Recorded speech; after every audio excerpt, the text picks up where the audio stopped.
तव कथामृतं तप्त जीवनं कविभिरीडितं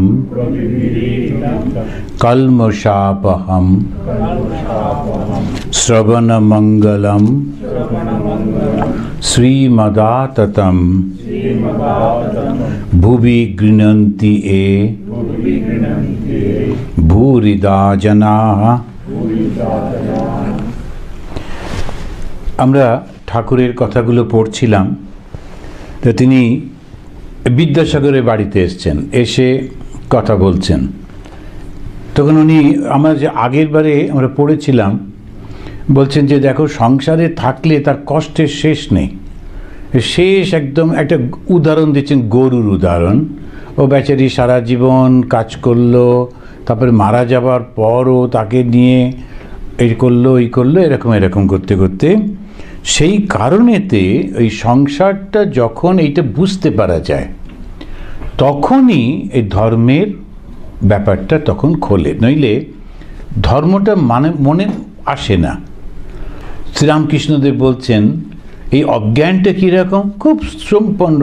পুরো বেদান্ত, পুরো হিন্দু ধর্ম দাঁড়িয়ে আছে জ্ঞান আর অজ্ঞান, এই দুটো শব্দের উপর। তা অজ্ঞান মানে কি? শ্রীরামকৃষ্ণের ভাষায় আমি ও আমার, এইটি অজ্ঞান। এই এখানে তিনি বলতে গিয়ে বলছেন আমি ও আমার এই দুটি অজ্ঞান। আমার বাড়ি, আমার টাকা, আমার বিদ্যা, আমার এইসব ঐশ্বর্য, এই যে ভাব, এটি অজ্ঞান থেকে হয়। এখন এই কথাটা অত্যন্ত একটা সত্য কথা, স্টেটমেন্ট অফ ফ্যাক্ট। মেনে নেওয়াটা বেশ কঠিন, বোঝাটা খুব কঠিন। কেননা তাছাড়া আছেটাই কি? তা আমি বলবো আরে কি আশ্চর্য, আমার বাড়ি কি অন্য লোকের বাড়ি বলবো? কি বলবো? আমার টাকা কি অন্য লোকের টাকা বলবো? এইটাই হচ্ছে আমি ও আমার। আমরা কি করে বুঝবো? এটা একটা অদ্ভুত বিচার। আমি যখন জন্মালাম, আমার কিন্তু আমার বোধ কিচ্ছু ছিল না। ছোট্ট বাচ্চা, তাকে যেখানে রেখেছে ও সেটাকেই ওইভাবে বেঁচে আছে। এখন যে মহিলাই ওকে কোলে নিয়ে আস্তে আস্তে করে বড় করলো, মা, ওর কিন্তু কোনো প্রশ্ন আসেনি। কেন? ও তো জানে না। এইভাবে যদি আমি দেখি, আমি যেই জগৎটাকে, এই সংসারটাকে আমার বলছি, প্রত্যেকটা ব্যাপারে কিন্তু আমি ত্যাগ করেছি, ছেড়ে দিয়েছি, চলে এসেছি। কোথায় কোন স্কুলে পড়তাম, কার বাড়িতে জন্মেছিলাম, কোথা থেকে কোথায় এলাম, যদি নিজেই একটা আমি নিজের জীবনী লিখি, অটোবায়োগ্রাফি, তখন দেখবো কত কি ত্যাগ করতে করতে শিখেছি, সব পরিবর্তন হতে হতে। অ্যান্ড কোথায় চলেছি একটাও তো ঠিক নেই, সব কিছু পরিবর্তন হয়ে যাচ্ছে। তখন তো মনে হবে তাই তো, জগৎটাই তো পরিবর্তনশীল। আর ঠিক সেই সময় ঠাকুর এই কথাটা বুঝতে পারা যাবে, তার আগে বোঝা যায় না। পড়ে মনে হয় আচ্ছা ঠাকুর বলেছেন, ওই পর্যন্ত। আমরা মোটামুটি প্রশ্ন করতে চাই না। কিছু লোক প্রশ্ন করে এইরকম, ওই ঠাকুর বললেন যে তাহলে এটা কি, আমার টাকা আমার বিদ্যা বলবো না তো কি বলবো? তোমার টাকা তোমার বিদ্যা এরকম বলবো তো কি বলবো? ওটা কি? ঠাকুর কিন্তু তা বলছেন না, বলছেন attachment to that particular thing. যেই অ্যাটাচমেন্ট হয়ে যাচ্ছে, তখনই আমার মনে হচ্ছে অহংকার। এখানে যেমন রকাফেলারকে স্বামীজি বললেন দান করো, এই শিকাগোতেই ঘটনা। তখন উনি বললেন কেন, আমি কেন দান করতে যাব? আমি ইনকাম করলাম, আমি কেন দান করব? এখন কথাটা হলো, স্বামীজি বললেন ওটা তোমাকে আমি রক্ষা করবার জন্যই বলছি। দেখো সত্যি তো আমি আমার বুদ্ধি দিয়ে ইনকাম করছি, আমি কেন দান করতে যাব? কিন্তু বুদ্ধিটা পরের দিন সকালবেলা উঠে যদি না থাকে, তাহলে কি হবে? কোনো ঠিক নেই। এমন একটা অ্যাটাক হয়ে গেল, ঠাকুর না করুন, আমার কিছু মনেই করতে পারছি না, তখন কি হবে? এই হচ্ছে কথা। তো সেই জন্যেই ওই জিনিসগুলি যখন মনে পড়বে, অল্প বয়সে পড়ে আগের জীবনের থেকে, আর একটু বয়স হলে পড়ে অভিজ্ঞতা থেকে। আর কারো কারো কিছুতেই হয় না, সেই জগৎটাকেই কোনো রকমে হই হই করে কাটাতে চায়। আচ্ছা পরবর্তীকালে হবে, পরবর্তীকাল। কারণ হিন্দু ধর্ম কখনো ছাড়ে না, কোনো অসুবিধা নেই। সেখানে জন্মের পর জন্ম অভিজ্ঞতা করতে করতে একটা টাইম আসবে। ভগবানের যে আশ্রয় নেয়, কোনো বিপদ তাকে কিন্তু ধ্বংস করতে পারে না। ঠাকুর একটা অদ্ভুত উদাহরণ দিচ্ছেন, যারা দেখেছে, আগে একটা করে যখন ডাল ভাঙতো তখন দুটো মোটা মোটা পাথরের চাকি থাকতো, মাঝখানে একটা রড, এরকম করে ঘুর ঘুর করে ঘোরাতো। আমিও একটু একটু ঘুরিয়েছি। যে ডালগুলো একদম সেন্টারে চলে আসবে, একটু কিন্তু গুঁড়ো হবে না, আর সেন্টারটা হচ্ছে ঈশ্বর। তো সেই জন্যই বলছেন, যদি তুমি ঈশ্বরকে ধরে থাকো, এই জগৎ সংসারের এই দুঃখ তোমাকে দুঃখ দিতে পারবে না। তা এই হচ্ছে কথাটা। এরকমভাবেই এখানে বলছেন যে আমার এই সব ঐশ্বর্য, এই ভাব অজ্ঞান থেকে আসে। এইবারে ঠাকুর বলছেন কিভাবে হবে। হে ঈশ্বর, তুমি কর্তা, আর এসব তোমার জিনিস, বাড়ি পরিবার, ছেলেপুলে, লোকজন, বন্ধু বান্ধব, এসব তোমার জিনিস। এই ভাব জ্ঞান থেকে আসে। এইটা নয় যে ত্যাগ করে চলে যেতে হবে, কিন্তু ঠাকুর তুমি একে দিয়েছো, একে তুমি কিন্তু রক্ষা করবে। যেমন যারা দীক্ষা দেন, এমনকি শ্রী শ্রী মা পর্যন্ত ঠাকুরকে গিয়ে বলছেন, এই আমার কত ছেলে মেয়ে সব আসে, সবাইকে মনে করতে পারি না, ঠাকুর তুমি ওদের রক্ষা করো।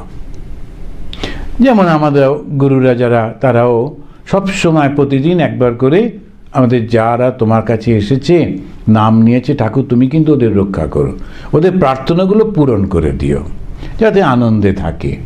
এই প্রার্থনাগুলো করছি কেন? কেন ঠাকুর ছাড়া তো কেউ নেই। তারপর একটা ঠাকুর অদ্ভুত কথা বলছেন, যেটা সবাই অ্যাভয়েড করে, সেইটাই বলছেন, মৃত্যুকে সর্বদা মনে রাখা উচিত। বোঝো, এখন মৃত্যুর কথা শুনলেই ভয় করে, ডাক্তারের কাছে যেতে হবে শুনলেই তখন ভীষণ ভয় লাগে, ওরে বাবা আবার ডাক্তার। এই যে কেন আসে, কিন্তু ঠাকুর বলছেন কেন মৃত্যু, এটা নিশ্চিত। যত বড় ডাক্তারই হোক না কেন, ও তো একদিন মারা যাবে। ডাক্তার যদি সত্যি ওষুধ দিয়ে বাঁচাতে পারতো, তাহলে তো নিজেকেই বাঁচিয়ে রাখতো, তাও হয় না। আর সেই কারণে যেটা সত্য সেটা মনে করিয়ে দিচ্ছেন। তার মানে কি? অনিত্যতা। এই নয় যে এক্ষুনি মরে যেতে হবে, করতে, সেরকম কিন্তু কিছু না। এই যে অদ্ভুতভাবে কথাগুলো বলছেন, মৃত্যুকে সর্বদা মনে রাখতে হয়, তাহলে কি হয়, অহংকার আসে না। আমরা যেমন কোনো জায়গায় বেড়াতে গেছি, সেখানে দেখলাম, কিন্তু ঠিক ওটা নিয়ে আমি অতটা লোকের সঙ্গে ঝগড়া করতে গেলাম না। কেননা আমি জানি এই তো 1 ঘন্টা পরে চলে যাব, আচ্ছা ওরা যদি ওরকম থাকে থাকুক, ঠিক আছে। এই ভাবটা, এই জগতে আমি এসেছি, এটা তো অনিত্য, থাকবো না তো বেশি দিন, সুতরাং আমার ওর সঙ্গে অতটা জড়াবার দরকার নেই।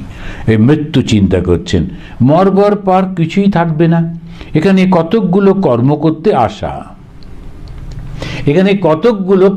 করতে আসা, একটা ক্যাজুয়াল বলে দিলেন। তারপরে একটা উদাহরণ দিচ্ছেন, যেমন পাড়াগাঁয়ে বাড়ি, কলকাতায় কর্ম করতে আসে। বড় মানুষের বাগানের সরকার বাগান যদি কেউ দেখতে আসে, তা বলে এই বাগানটি আমার, এই পুকুরটি আমাদের পুকুর, এই বাগানটি আমাদের, পুকুরটি আমাদের। কিন্তু কোনো দোষ দেখে বাবু যদি ছাড়িয়ে দেয়, তার আমের সিন্দুকটা লয়ে যাবার যোগ্যতা থাকে না, দারোয়ানকে দিয়ে সিন্দুকটা পাঠিয়ে দেয়। আম কাঠটা হচ্ছে সব থেকে বাজে কাঠ, তো সেই জন্য যে আম কাঠের সিন্দুক, ওই কাঠগুলো বেঁকে বেঁকে যায়, ও একেবারে সস্তা, কিছুই নেই, তবুও ওটা নিয়ে বেরোতে পারবে না। অথচ 2 দিন আগেই বলছিল আমার এটা আমাদের জমি, এটা আমাদের মুখ তমুক। আমাদেরও কিন্তু তাই। একটা অসাধারণ কথা বললেন, যেমন পাড়াগাঁয়ের লোক কলকাতায় চাকরি করতে আসে, অনেক লোক আসে, আর ডেলি প্যাসেঞ্জার বলা হয়। দূর থেকে আসে, ট্রেনে করে এসে সব যায় দল বেঁধে। আর যদি কলকাতায় কোনো দিন ওই ট্রেনে যান, খুব মজার সমস্ত হয়। আর ডেলি প্যাসেঞ্জারদের বয়সের কোনো বাধা নেই, সবাই বন্ধু। একটা ছেলে সবে চাকরি পেয়েছে, আর কত হবে 25-27 বছর বয়স, আর একজন রিটায়ারমেন্টের দিকে চলে গেছে, প্রায় 57 এরকম বয়স, কিন্তু খুব নাম করে ডাকবে, ঘোষবাবু কেমন আছেন বলে খুব দূর থেকে কথাটা হয়। তা আমি একদিন ট্রেনে করে আসছি, তা ভীষণ ভিড়। তো একজন বললেন, আরে স্বামীজিকে একটু বসতে দাও। কোনোরকম একটু এটি করে বসতে দিল। তাই শুনতে পাচ্ছি কথাবার্তা, দেখতে পাচ্ছি না লোকগুলোকে, এত ভিড়। আর আমরা যে দুপাশে বসে থাকি চেয়ারে, ওর মধ্যেও অনেকগুলো লোক দাঁড়িয়ে আছে, মানে এমনি করে বসতে একদম কাউকে দেখা যায় না, এত ভিড় হয়েছে। তোর মধ্যে একজন বলছে, ঘোষবাবু তা আপনি কি করছেন এখন? তো বলে কি আর করব ভাই, এই তো গত 20-30 বছর ধরে আপার ডিভিশন ক্লার্ক, ইউডিসি। তখন দূর থেকে আর একজন থার্ড, সে বলছে, লজ্জা করে না বলতে, এই এত দিন ধরে জ্যোতিবাবু একই চেয়ারে বসে আছেন, কই উনি তো কখনো এরকম করে বলছেন না যে এত বছর ধরে আমি বসে আছি, আর এই একটুখানি হয়েছে আর অমনি দম বেরিয়ে যাচ্ছে। আর সবাই হো হো করে হাসলো। এখন জ্যোতিবাবু তখন ওয়েস্ট বেঙ্গলের চিফ মিনিস্টার ছিলেন, তো ওর নিয়ে কে বলছে কার কথার উত্তরে সবাই খুব আনন্দ করতে করতে যাচ্ছে। তার মধ্যে আবার 4 জন কোনো রকমে বসে তাসও খেলছে। এই হচ্ছে ডেলি প্যাসেঞ্জার, যায় কলকাতায় গিয়ে করিডরে, কলকাতার কি হলো না হলো ও নিয়ে ওদের মাথা ব্যথা নেই। ওরা কিন্তু যে স্টেশনে থাকে, যে পাড়ায় থাকে, ওটা নিয়ে ওদের কনসার্ন, গিয়ে চাকরিটা করে। ঠাকুর এই উদাহরণটা দিলেন কেন? কি অবজারভেশন দেখুন, পাড়া থেকে গ্রাম থেকে সব লোকেরা আসে, এগুলো সব অবজার্ভ করেছেন, করে একটা উদাহরণ দিলেন। এর মানেটা কি? আমরা কিন্তু এখানে কয়েকটি কর্ম করতে এসেছি। কর্মটা কি? ওই যে মানুষের জীবনের কর্মটা যদি সৎকর্ম না হয়, তাহলে কিন্তু তার সব নষ্ট হয়ে যাবে। ঠাকুর এখানে কিন্তু শুধু ওই কথাটুকু বলে দিলেন, যেমন গ্রাম থেকে আসে, পাড়াগাঁ থেকে আসে, আমরাও তেমনিভাবে অন্য একটা জায়গা থেকে এসেছি, কতগুলো কর্ম করব, আবার চলে যাব। তা এই যে পাড়াগাঁ, ওই যে গ্রামটা, দ্যাট ইজ আবার অরিজিনাল, ওইখানেতে ফিরতে হবে, ফিরে যেতে হবে। কিন্তু এসেছি কলকাতায় কর্ম করতে। এই যে জগৎ সংসারে ওরা তো আসে আর যায়, আমরাও আসি আর যাই, কিন্তু মাঝখানেতে হয়তো 80 বছর 100 বছর থাকলাম, এই আর কি। তো এই যাওয়াটা হয়তো ওরা এলো সকালবেলায়, সন্ধ্যেবেলায় ফিরে গেল, কিন্তু আমরা আসি, এসে 80 বছর 90 বছর কাটিয়ে হয়তো কেউ কেউ ফিরছে, কিন্তু ফিরে তো যেতে হবে ওইখানে। তো এই যে কর্ম করতে এসছি, এই কর্মটা কি? যদি সৎকর্ম না হয় তাহলে ভীষণ কষ্ট। তিনি বলেন কয়েকটি কর্ম করতেই হবে, কর্ম ছাড়া মুক্তি নেই। সেই জন্য ভগবদ গীতাতে একটা কর্মযোগ দিয়ে দিলেন তিনি, দিয়ে বলছেন কর্ম ছাড়া মুক্তি নেই। কিন্তু এই কর্মটা কিভাবে করব, সঙ্গে সঙ্গে উদাহরণ দিচ্ছেন। বাবুর বাগানের ম্যানেজার, সে কেউ বেড়াতে এলে বলে এইটা আমাদের পুকুর, এইটা আমাদের বাগান, কিন্তু দোষ করলে যদি তাকে ছাড়িয়ে দেয়, তার আম কাঠের সিন্দুকটা নিয়েও সে যেতে পারে না বেচারি, দারোয়ান তাকে আটকে দেয়।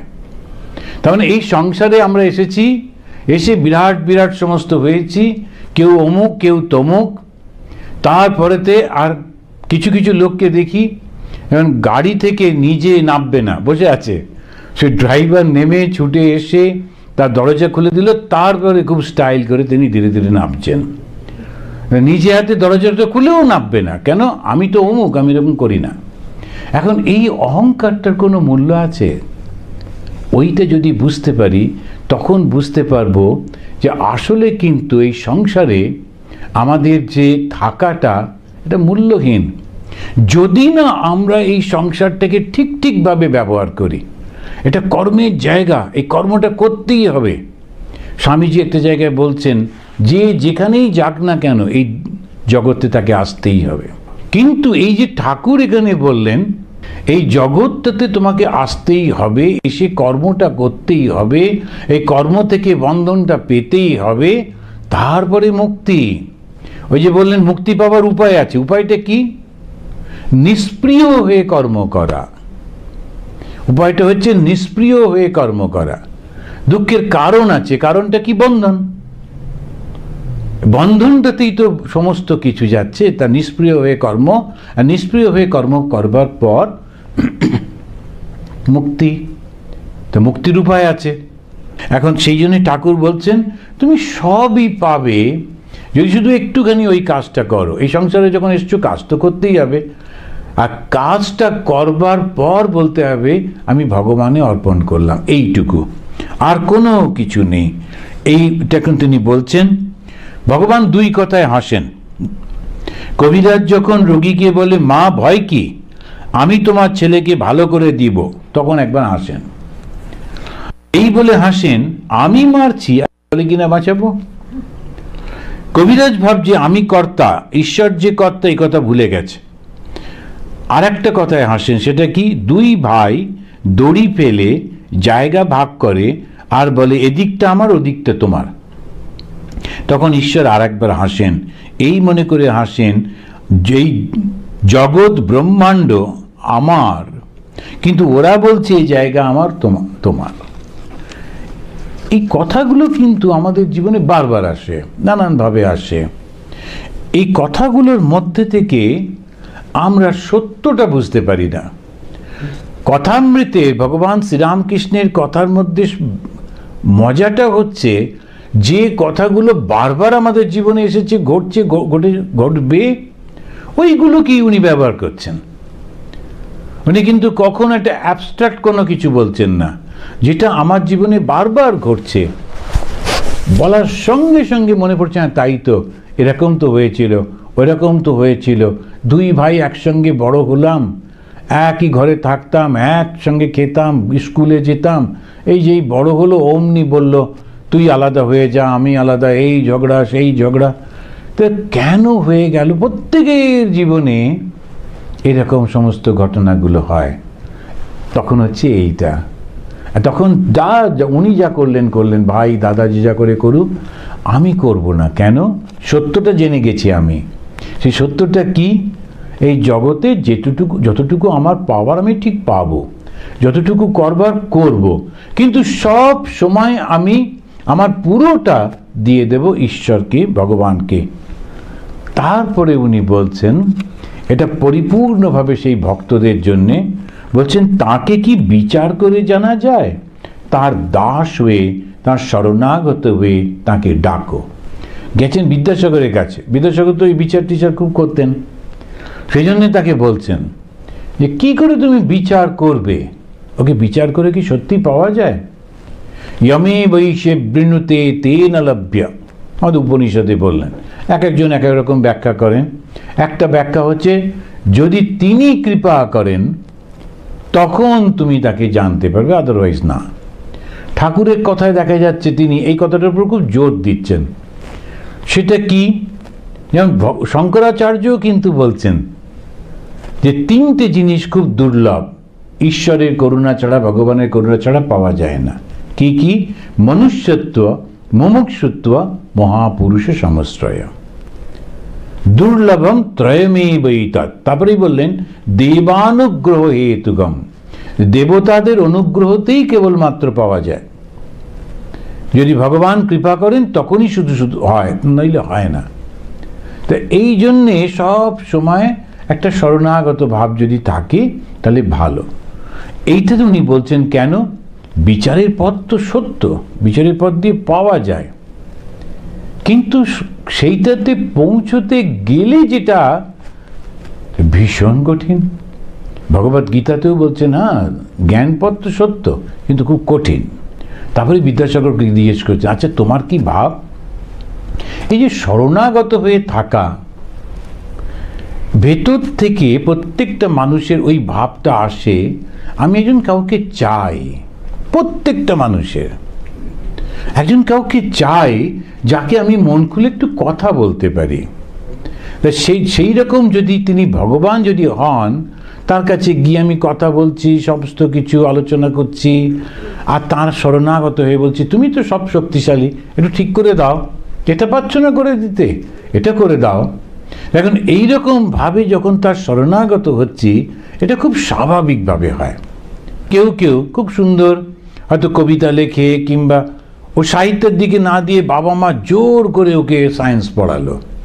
এখন কোনো রকমের সায়েন্সটা পড়ে একদম দম বেরিয়ে যাচ্ছে, তারপরে সেই ডাক্তার মাক্তার হয়ে টুয়েও দেখা গেল কবিতা লিখছে, কিছুতেই ওই যে প্রফেশনের মধ্যে রয়েছে, যে শিক্ষার মধ্যে সে রয়েছে, এনজয় করতে পারছে না। সারা জীবন মনে হচ্ছে এটা জোর করে আমার ঘাড়ে চাপানো হয়েছে। এরকম তো না হয়ে আমার মধ্যে শরণাগতির ভাব রয়েছে, আমি ভগবানকে জন্য ডাকবো, কাঁদবো, এটাতে কি অসুবিধে? যেমন মীরাবাই করছেন, সারাক্ষণ তাকে শরণাগত, যে গানটা করছেন ভগবানকে উৎসর্গ করছেন, তার সামনে মীরাবাই নাচছেন। এই নাচ, তার গান, তার প্রার্থনা, তার অভিমান, তার সমস্ত কিছু ভগবানকে বেশ করে, কিন্তু আছেন তো তিনি। এখন শ্রীরামকৃষ্ণ জিজ্ঞেস করছেন বিদ্যাসাগর, তোমার কি ভাব? তা বিদ্যাসাগর তো এত সম্মানীয় ব্যক্তি, সবাই বসে আছেন, তো বললেন আজ্ঞা, আচ্ছা সে কথা আপনাকে একলা একদিন বলবো। বিদ্যাসাগর ঠাকুরের থেকে বড় ছিলেন বয়সে, তো সবাই হাসছেন যে বিদ্যাসাগর বলছেন না। শ্রীরামকৃষ্ণ হাসতে হাসতে বলছেন, তাকে পাণ্ডিত্য দ্বারা বিচার করে জানা যায় না। শ্রীরামকৃষ্ণ স্কুলেও যাননি, আর বিদ্যাসাগর বিদ্যার সাগর।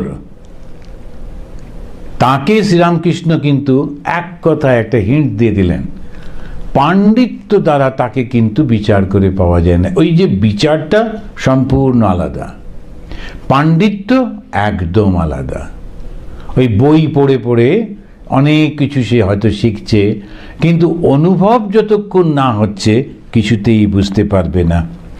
তারপরেই কিন্তু ঠাকুরের, এটা ছিল ঠাকুরের অসাধারণ, এটা অন্য কেউ পারবে না। এইটা বলবার পরে ওই ভাবটা মনের মধ্যে গেঁথে দেওয়ার জন্যে তিনি এই বলিয়া ঠাকুর প্রেমোন্মত্ত হইয়া গান ধরিলেন।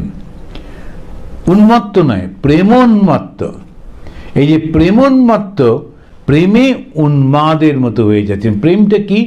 ঈশ্বরের প্রতি সম্পূর্ণ ভালো। আর জগৎটা ভুল হয়ে গেল। বিদ্যাসাগর বসে আছে, অন্য লোকেরা বসে আছে, বিদ্যাসাগরকে ইমপ্রেস করতে হবে, এসব কোনো কিছু না। ওই যে তার ভাবটা এসেছে, তিনি সেই ভাবটা মধ্যে দিয়ে, গানের মধ্যে দিয়ে ব্যক্ত করছেন। বলছেন, কে জানে কালী কেমন, স্বরদর্শনে না পায় দর্শন। যে আমাদের ইন্ডিয়ান 6 ফিলোসফি, সাংখ্য, যোগা, ন্যায়, বৈশাসিক আর মীমাংসা, বেদান্ত, স্বরদর্শনে না পায় দর্শন। তারা কিন্তু দর্শন করতে পারে না, তারা কিন্তু অনুভব করতে পারে না। ওইখানে গিয়ে একটা আছে বলে ছেড়ে দেয়, হাত ধরে নিয়ে যেতে পারে না, বলে এবারে এই পথ দিয়ে চলে যাও, ওখানে পাবে, নিজে যেতে পারে না। মূলাধারে সহস্রারে সদা যোগী করে মনন। এই যে আমাদের শরীরটার মধ্যে একটা অদ্ভুত ভাব আছে, যেটা আমরা জানি না। শীত তাড়া, যেটা স্পাইনাল কর্ড, শুরু হচ্ছে সহস্রার থেকে, মাথার একদম সেন্টার থেকে, আর একদম নিচে গিয়ে মূল আধার, মূল আধার সেখানে ধারণ করে রয়েছে একদম আমাদের সিদ্ধাঁড়ার নিচেতে। সেইটা যখন একটা লাইনে যোগাযোগ হয়ে যায়, তার মাঝখানে আরো কতগুলো স্টেজ রয়েছে, কিন্তু যেই স্টেজ, যোগী বললেন, জ্ঞানী বললেন না, ভক্ত বললেন না, যোগী বললেন। এই যোগী যখন ওই মূলাধার থেকে সহস্রারে সে মনন করতে পারে, যখন আস্তে আস্তে সেই শক্তিটা ধীরে ধীরে উপরে উঠে সহস্রারে আসে, কালী পদ্মবনে হংসনে হংসরূপে করে রমন, আত্মারামের আত্মা কালী প্রমাণ প্রণবের মতন। প্রণব, ওমকার। এখন কি করে প্রমাণ করব? ওমকার। সৃষ্টির ঠিক মুহূর্তে একটা কম্পন হচ্ছে, তারপরে সেই কম্পনটার মুহূর্তে ওই মন গিয়ে যখন সেটাতে মিলিত হচ্ছে, তখন যে ধারণাটা তাতে আসছে, সেই ধারণাটাই ঠিক ঈশ্বরীয় ধারণা। ওটা মানুষ তখনও সৃষ্টি করতে পারেনি, মানুষের মনের মধ্যে আসেও নি। এটা একটু শুনে দেখবেন, খুব সুন্দর করে ওটা ব্যাখ্যা করবার চেষ্টা করেছিলাম। তো আসুন আমরা 3 বার শান্তি বলে শেষ করি। ওম শান্তি শান্তি শান্তি। হরি ওম।